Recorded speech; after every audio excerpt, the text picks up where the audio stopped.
Our gospel lesson for this morning comes to us from Matthew 14, beginning with the 13th verse.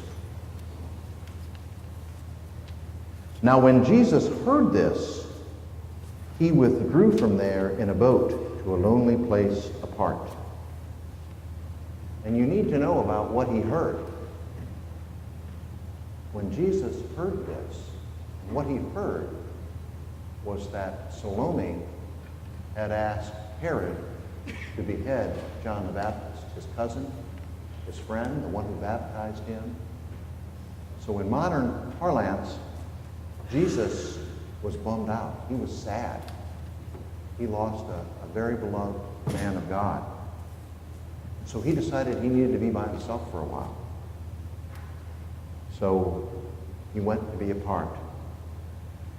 But when the crowds heard it, they followed him on foot from the towns. As he went ashore, he saw a great throng, and he had compassion on them and healed their sick. When it was evening, the disciples came to him and said, "This is a lonely place, and the day is now over. Send the crowds away to go into the villages and buy food for themselves." Jesus said, "They need not go away. You give them something to eat." And they said to him, "We have only 5 loaves here and 2 fish." And he said, "Bring them here to me." Then he ordered the crowds to sit down on the grass, and taking the 5 loaves and the 2 fish, he looked up to heaven, and blessed, and broke, and gave loaves to the disciples. And the disciples gave them to the crowds. And they all ate and were satisfied. And they took up 12 baskets full of broken pieces that were left over. And those who ate were about 5,000 men, besides women and children. This is the word of the Lord. Thanks be to God.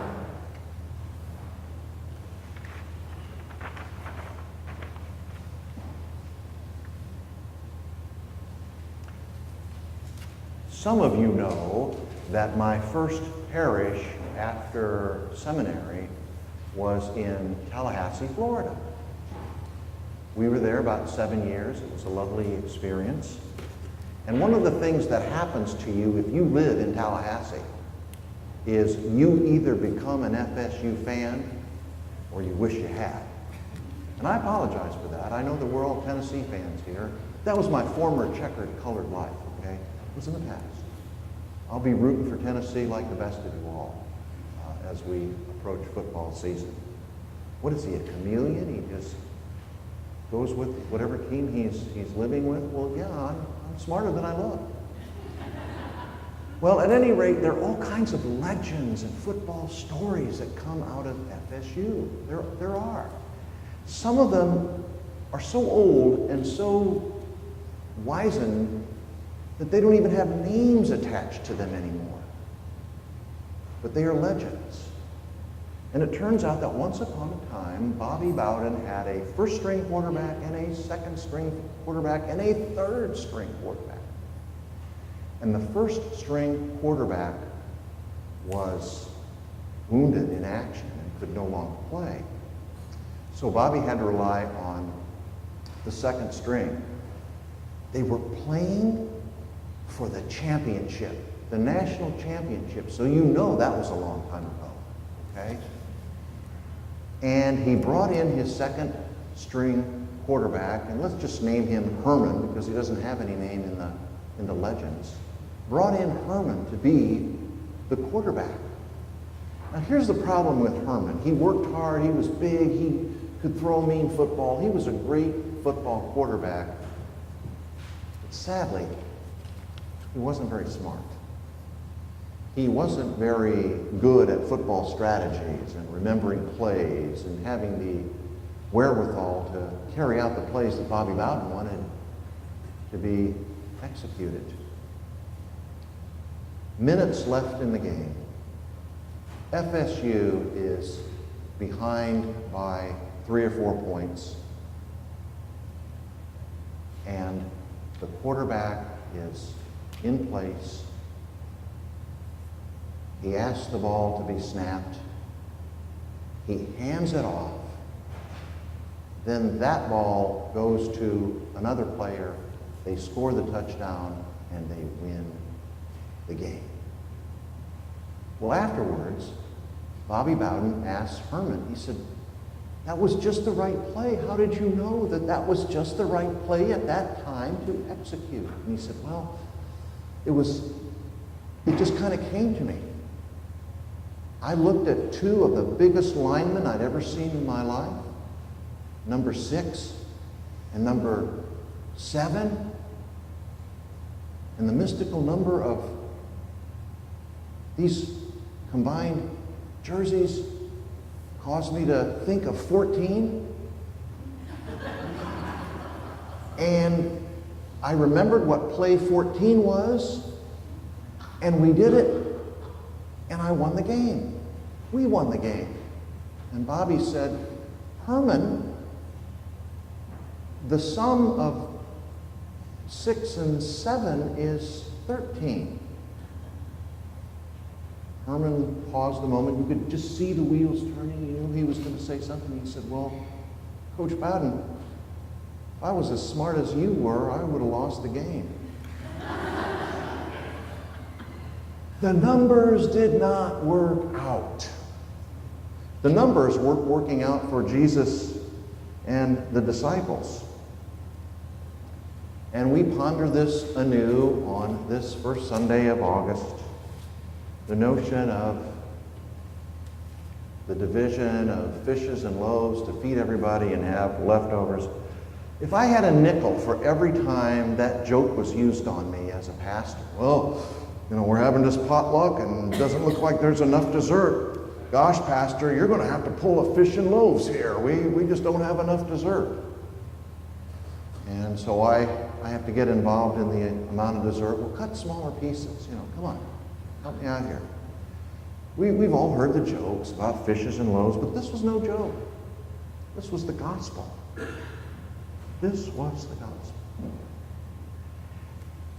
In the Genesis story, we have Jacob, whose name got changed after he wrestled with God. And I've got to say a few words about Jacob and wrestling with God, because that's who we are.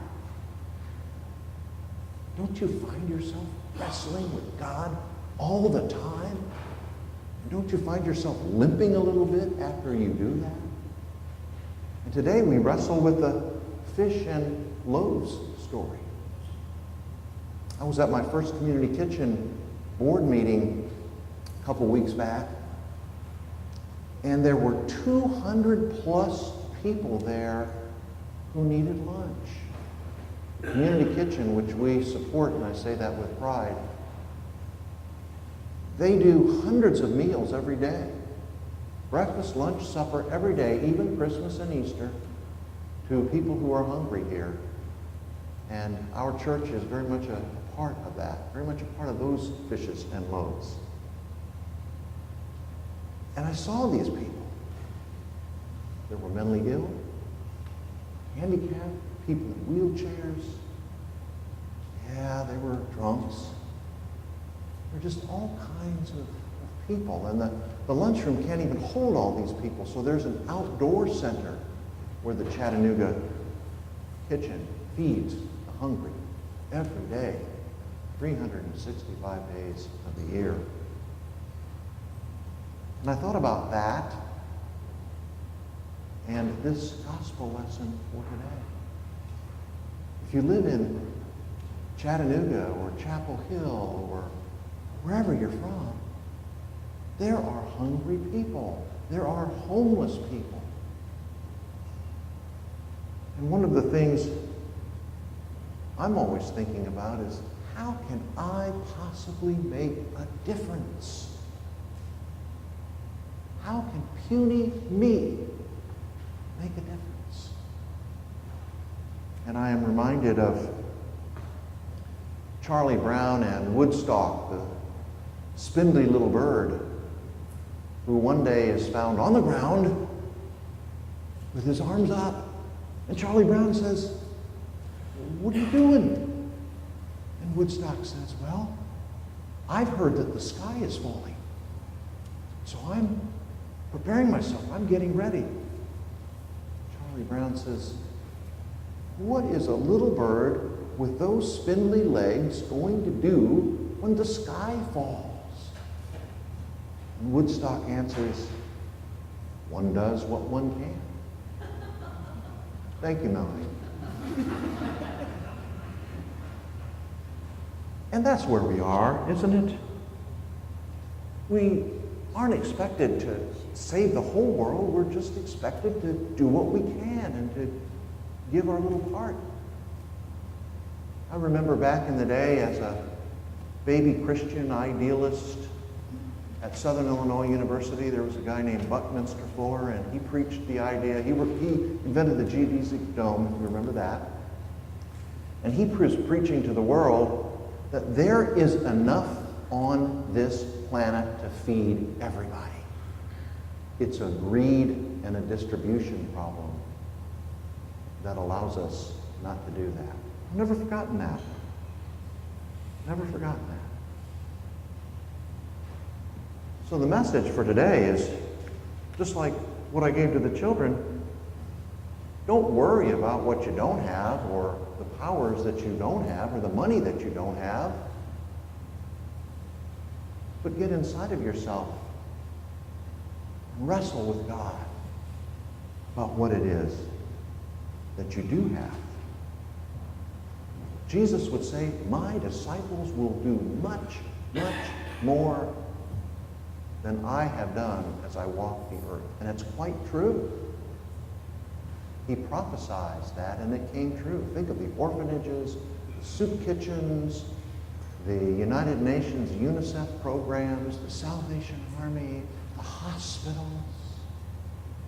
The disciples of Jesus today are doing more in one day than Jesus did in his entire ministry relative to the human hurts and hopes of this world. And the march continues. That's the good news. Bad news is God calls us to be his partners. He's only got us.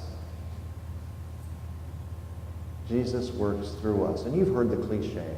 There are no hands but our hands. There are no feet but our feet. There are no words but our words. And that's quite true. I would have picked some better partners. But I'm not God, and he decided that he would select us and that we would be partners in saving the world and feeding people and healing people. And that's what he did. Did you know that Mother Teresa was a very insignificant Albanian sister? And she asked the Mother Superior for 3 pennies. The Mother Superior said, well, what do you want 3 pennies for? And Mother Teresa said, I want to start an order. I want to start a sisterhood and a brotherhood called the Sisters and Brothers of Charity. I want to go to India, and I want to work with the most impoverished, desperate people in the world. And the Mother Superior said, and you just want 3 pennies? What are you going to do with 3 pennies? And Mother Teresa said, not very much. God is going to do everything.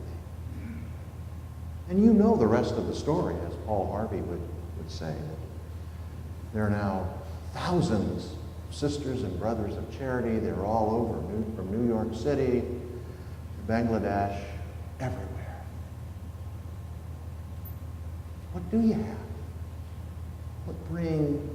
What bread and fish do you bring to the table? We actually live in a world of abundance and not scarcity. We do.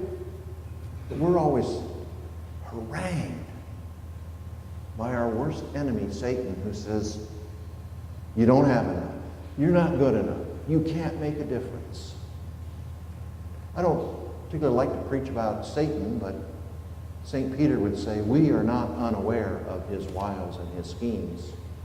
And he's constantly haranguing me, and I'll bet he's after you too. telling you you're not good enough, you're not worthy, you don't make a difference, you can't make a difference. But that's a lie. So like everybody else, I've got to stop believing the lie and believing the truth.